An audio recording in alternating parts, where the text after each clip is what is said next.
So, guys, Mr. Dele Farotimi was asked if he's going to support Peter Obi come 2027, and here is his epic response. We know that Kenneth Okonkwo once said he would not like Peter Obi or Atiku to even be in the race anymore.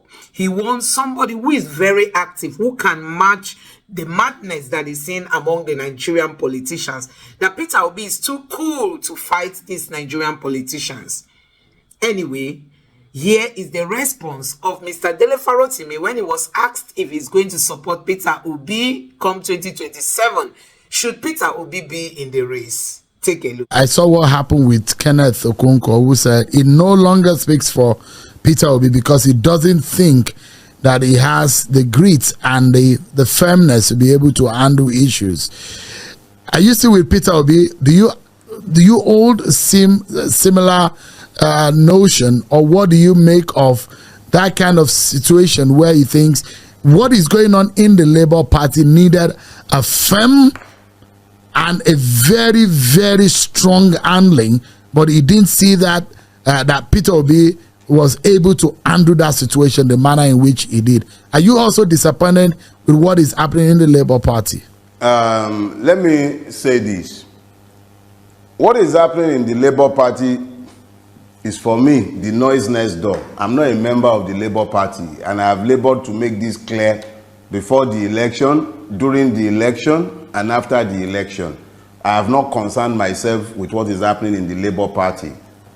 Kenneth joined the Labour Party, so it was his business what was happening there. It's none of my business, and I have not made it my business. I'm not a politician. I am a citizen of a country that is not yet born, a victim of Nigeria looking to have a better country in the future. Peter Obi is a man that I admire a lot. I don't expect him to dictate what should happen in the Labour Party. When did he join them? The Labour Party is a party. It's not, I believe that if it's a party, to an extent, they would have to find a democratic means of resolving their differences. Peter Obi is not in a position to dictate the terms of their settlement to them, and I don't expect him to. Obviously, Kenneth Okonkwo has a different understanding of what Peter Obi's response should have been. He is a politician, just like Peter Obi is a politician. They are the ones who decide what political tactics works for them as politicians. Me, I'm not a politician. As of today, if there were to be a presidential election, Peter Obi is the person I'll still queue behind, because I believe in his capacity to take Nigeria in a non-violent manner to the revolution that I desire. I wish to see Nigeria turn around, and I don't want to see that happening violently. And I believe that Peter Obi has the mass appeal and the capacity to unite this country behind a vision for a better future. That is the basis. As at today, I don't know what he might do tomorrow that might change my mind. I'm a free agent.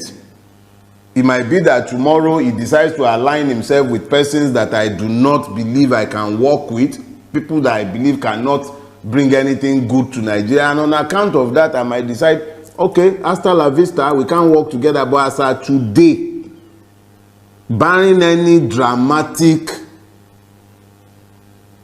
happenstance, I remain solidly behind Peter Obi, and I will continue to support him into 2027 if he's going to run, and if we have managed to reform our electoral system. Because any election without a reformation of our electoral system, I'm not interested.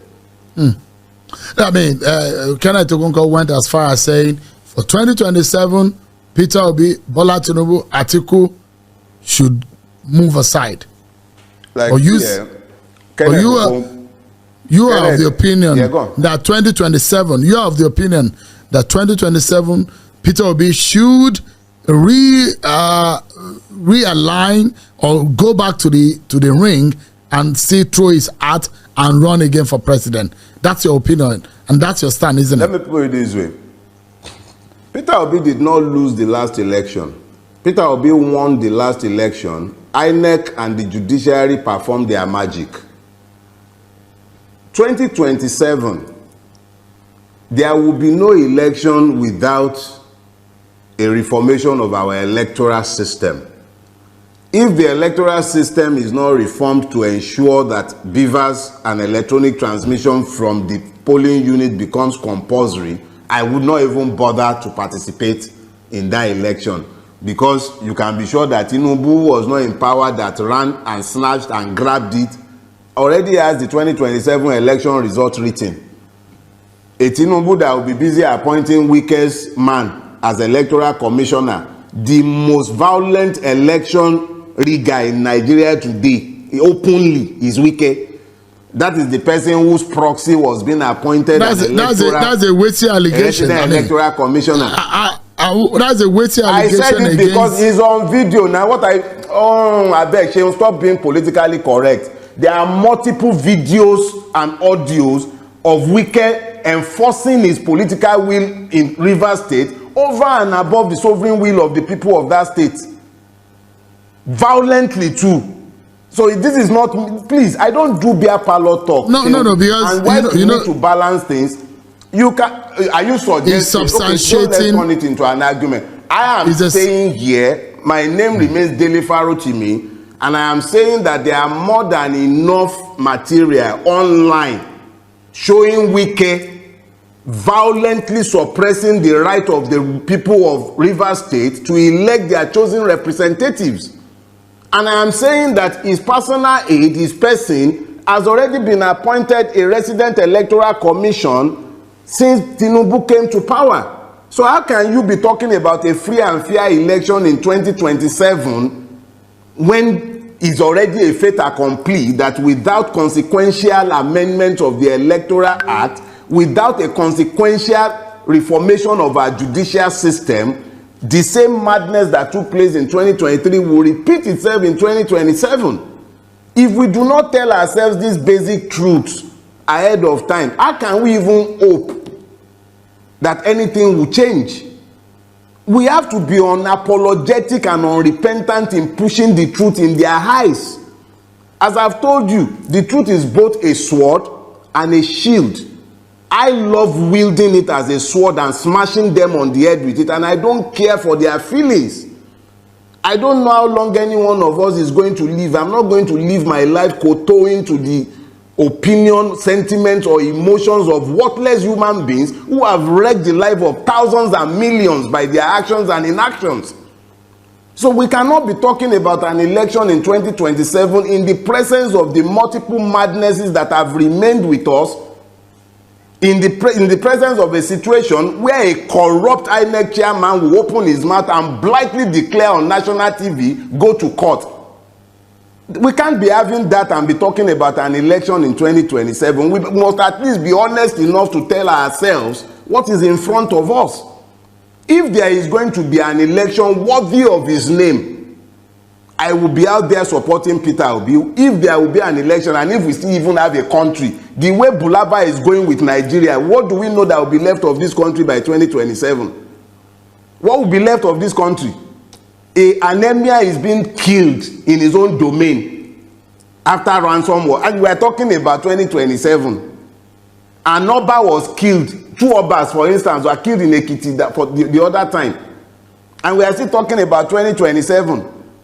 You practically don't have a functional state again. Somebody is single-handedly, without recourse to any due process, the due process law be damned, the PPP law be damned, single-handedly without public tender of any sort, be awarding a road at 4 billion naira per kilometer, and you are still talking about a country. Why are we lying to ourselves? We must, even if they will not agree, we must be unapologetic in telling these truths. Whether we would have a country in 2027 is up in the air. Hunger has become a real issue. So, I mean, the government of the day will say, Mr. Farotimi, that they are making... Which government? The government that cannot even ensure that we have fuel. Which government? Do you have government? You have exploiters, buccaneers, thieves. But, I mean, which government? The government of the day will say they are making efforts in fixing the problem that they met on the ground. It's still early in the day. They just have about a year. I'm Chinese too. I'm Chinese and I'm 6'7". Do you believe me? The government of the day has said they are making effort. We see the effort now. They are making effort. They are buying private jet. They are buying yacht. They are spending 21 billion to renovate. They are spending 90-something billion on Hajj. Is that the? And then they are falsely and fraudulently implementing Orosanye report.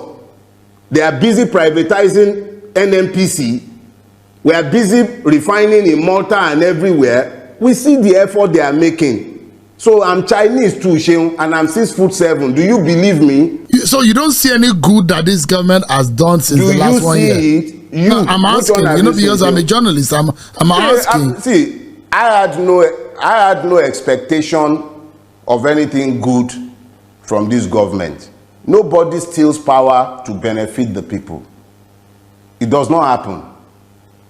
I do not expect the mercies of a thief who has robbed me. I was not under any illusion whatsoever about this government. But when you say that the election was stolen, there are those who argue that the elections were fraud. The candidate you're talking about came a distant third.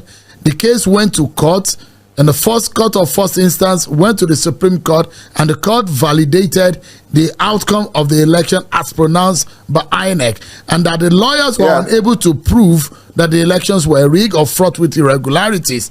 How then will you be able to say that the mandate was stolen? Sure. Let me say something, right? You know, the ICPC was set up by Obasanjo. ICPC said that as of 2018 to 2020, 9.45 billion was paid as bribes to lawyers by lawyers to judges. I didn't say that. Justice Kayode Esho said judges are becoming billionaires because they are sitting on electoral tribunals. Dele Farotimi didn't say that. If you believe for 1 second that the Nigerian judiciary did justice in the 2023 election cycle, I have dollars to sell to you. Just bring money, let's go and buy chemical. What I will say to you is this, Sheung. Yorubas have a proverb. They say that two people cannot be equally fooled by a lie. If the person telling the lie is unaware that he is lying, the person being told the lie should know that a lie is being told. At least the person against whom the lie is being told should also be aware that a lie has been told against him. I say it without any equivocation. The Nigerian judiciary, by its multiple somersaults in the last electoral cycle, established beyond any argument the fact of its complicity in the rape of democracy in 2023. People can hold their opinions, and that's the beauty of opinion. Everybody is entitled to one. Even me. You may or may not agree, but I am still entitled to that opinion, and that is my opinion. Let's wrap up. Where do we go from here to have the kind of country or a nation that will be for the betterment and for the good of all Nigerians? Where do we go from here? No, we as a people and as a collective would have to resolve to be better than we have been. We would all have to, as a collective, admit to our part, our fault in what has happened to us as a people. This is not something that is not a sectoral guilt. It's a systemic problem. From the pulpits in the churches and mosques, which stinks to the highest heavens, to the groves, the sacred groves of our land. All the places of religiosity in our country have become temples of iniquity. We need to look at ourselves. Me as a person, you as a person, we as a collective, we need to look at ourselves. It's very easy to point fingers at sectors, but the reality is that there is no part of our country that is free of putrefaction. It's a systemic collapse. If there is anything that would change, if anything would ever change, it would have to be that we as a collective with good leadership decide to try a different pathway. Outside of that, what will happen is that by the time Kekere Ekun is leaving, you will be asking me or someone else again if the new acting CJ would be able to change the system. No single person can change Nigeria. It will take the collective resolving that they are tired of where they are before anything would ever change in our country.